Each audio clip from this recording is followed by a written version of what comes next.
Welcome back to 8482 Media. Today I'm going to quickly show you guys how to add auto captions on TikTok.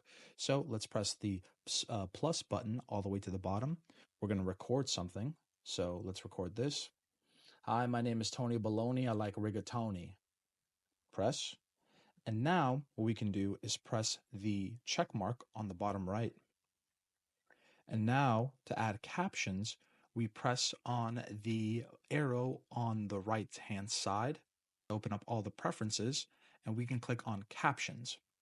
Now it's going to process, it's going to take a few seconds, and now we've added auto captions, and they're usually very, very good, but if you want to edit them, you can press on the pencil portion, and now you can edit them and change them as you'd like.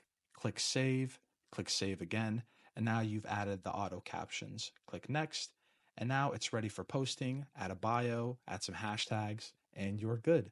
Thank you guys for watching, and have a great day.